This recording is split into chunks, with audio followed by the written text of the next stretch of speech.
ধর্মনগর শহরে অনুষ্ঠিত হল ফ্ল্যাগ মার্চ। 13 এপ্রিল শনিবার বিকেল আনুমানিক 5:30 নাগাদ উত্তর ত্রিপুরা জেলার জেলা সদর ধর্মনগর শহরের ধর্মনগর থানা থেকে উত্তর জেলা পুলিশ প্রশাসনের উদ্যোগে একটি ফ্ল্যাগ মার্চ অনুষ্ঠিত হয়।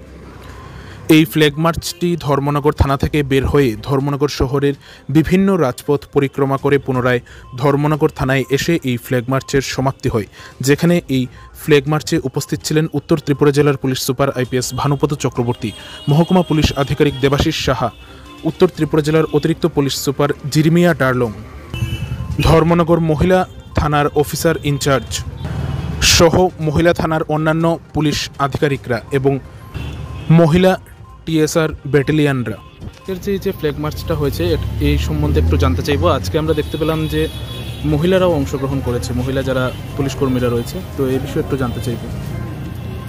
আগামীকালকে বাংলা নববর্ষ, আপনাদের মাধ্যমে উত্তর ত্রিপুরা জেলাবাসী বিশেষ করে ভোটারদের জানাই শুভেচ্ছা, অভিনন্দন। আমরা রেগুলারলি ফ্ল্যাগ মার্চ করছি, BSF, CRPF, TSR, state police. আজকে যেটা হলো সেটা হলো সাথে ওমেন টিএসআর পুলিশও এসেছে। আমাদের এই ডিস্ট্রিক্টে 17টা ওমেন পুলিশ স্টেশন আছে। এই যে ওমেন পুলিশ যারা এসেছে বিএসএফ এবং সিআরপির সঙ্গে যারা হাঁটলো, সেটার উদ্দেশ্য হলো মানুষের মনে, কারণ 26 তারিখে আমাদের এখানে ভোট হবে, মানুষের মনে একটা কনফিডেন্স দিতে চাই যে আপনারা ভোট দিতে আসেন, আমরা আপনাদের পাশে আছি। Thank you.